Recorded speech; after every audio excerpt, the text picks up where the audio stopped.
ಸ್ನೇಹಿತರೆ ಎಲ್ಲರೂ ನಮಸ್ಕಾರ. ಮುರಳಿ ಜೊತೆಗೆ ಸ್ವಾಗತ. ನೋಡಿ, ಇವತ್ತು ಮದುವೆ ಮನೆಯಲ್ಲಿ ಈಗ ಸಾಸಿವೆ ಒಗ್ಗರಣೆ ಮಾಡ್ತಾ ಇದ್ದಾರೆ. ಎಲ್ಲದಕ್ಕೂ ಒಂದೇ ಸತಿ ಇವರು ಮಾಡ್ಕೊಳ್ಳೋಂಥದ್ದು. ಈಗ ಬನ್ನಿ ನೋಡೋಣ ಇವರು ಸಾಸಿವೆ ಒಗ್ಗರಣೆ ಇವರು ಯಾವ ರೀತಿ ಮಾಡ್ತಾರೆ ಅಂತ ಬಿಟ್ಟು ತೋರಿಸ್ಕೊಡ್ತೀನಿ. ಸ್ನೇಹಿತರೆ ನೋಡಿ, ಈಗ ಸಾಸಿವೆ ಒಗ್ಗರಣೆ ಮಾಡ್ತಾ ಇದ್ದಾರೆ. ಸಾಸಿವೆ ಒಗ್ಗರಣೆ ಮಾಡೋದಕ್ಕೆ ನೋಡಿ ಕರಿಬೇವು ಸೊಪ್ಪು ಒಂದು 2 ಕಟ್ಟಷ್ಟು ಕರಿಬೇವು ಸೊಪ್ಪು ತೊಗೊಂಡಿದ್ದಾರೆ. ಮತ್ತು ಗುಂಡು ಮೆಣಸಿನ್ಕಾಯಿ ಹಾಕ್ಕೊಂಡಿದ್ದಾರೆ. ಇದೆಷ್ಟು ಕೆ ಜಿ ಆಯ್ತಣ್ಣ? 1 ಕೆ ಜಿ ಅಷ್ಟು ಗುಂಡು ಮೆಣಸಿನ್ಕಾಯಿ ಮತ್ತು ಅದರಲ್ಲೇ ಹಿಂಗೆ ಹಾಕ್ಕೊತಾ ಇದ್ದಾರೆ. LG ಹಿಂಗ್ ಪೌಡರು. ನೋಡಿ, ಎಲ್ಲ ಅಡುಗೆಗಳಿಗೆ ಇವರು ಒಂದೇ ಸತಿ ಈ ಥರ ಒಂದು ಒಗ್ಗರಣೆ ಹಾಕಿ ಇಟ್ಕೊತಾರೆ.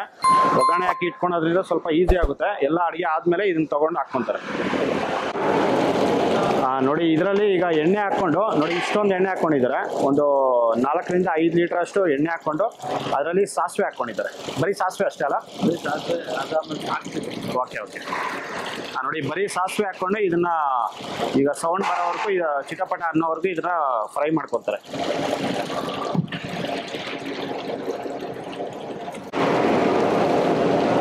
ನೋಡಿ, ಅದರಲ್ಲೇ 1 ಹಿಡಿಯಷ್ಟು 2 ಹಿಡಿಯಷ್ಟು ಜೀರಿಗೆ ಹಾಕ್ಕೊಂಡಿದ್ದಾರೆ.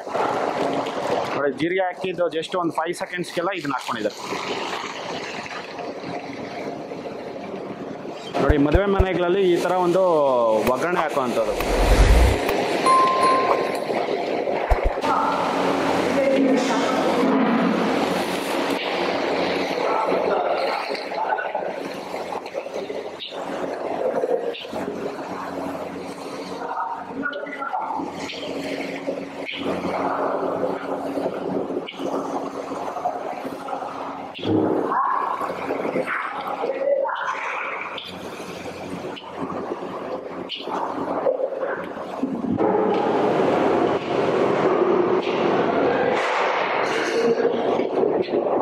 ನೋಡಿ, ಇದನ್ನ ಒಂದು ಜಸ್ಟ್ ಒಂದು 3 ರಿಂದ 4 ನಿಮಿಷ ಇದನ್ನ ಲೈಟಾಗಿ ಫ್ರೈ ಮಾಡ್ಕೊಂಡಿದ್ದಾರೆ.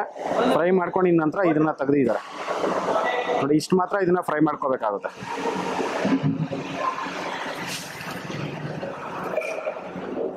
ಸ್ನೇಹಿತರೆ ನೋಡಿದ್ರಲ್ಲ, ಒಂದು ಮದುವೆ ಮನೆಯಲ್ಲಿ ಮಾಡೋಂಥ ಒಂದು ಸಾಸಿವೆ ಒಗ್ಗರಣೆ ಇವರು ಯಾವ ರೀತಿ ಮಾಡ್ತಾರೆ ಅಂತ ಬಿಟ್ಟು. ನೋಡಿ, ಈ ಥರ ಒಂದು ಮಾಡಿ ಇಟ್ಕೊಳೋದ್ರಿಂದ ನೋಡಿ ತುಂಬಾ ಈಸಿ ಆಗುತ್ತೆ. ಆ ಕಾರಣಕ್ಕೆ ಇವರು ಈ ಥರ ಒಂದು ಮಾಡಿ ಇಟ್ಕೊತಾರೆ. ನೋಡಿ, ಈ ವಿಡಿಯೋ ನಿಮಗೆಲ್ಲ ಇಷ್ಟ ಆಗಿದೆ ಅನ್ಕೊಂತೀನಿ. ಇಷ್ಟ ಆಗಿದೆ ದಯವಿಟ್ಟು ಲೈಕ್ ಮಾಡಿ, ಶೇರ್ ಮಾಡಿ, ಸಬ್ಸ್ಕ್ರೈಬ್ ಮಾಡಿ. ಮುಂದಿನ ವಿಡಿಯೋದಲ್ಲಿ ಸಿಗ್ತೀನಿ. Thank you. Bye bye.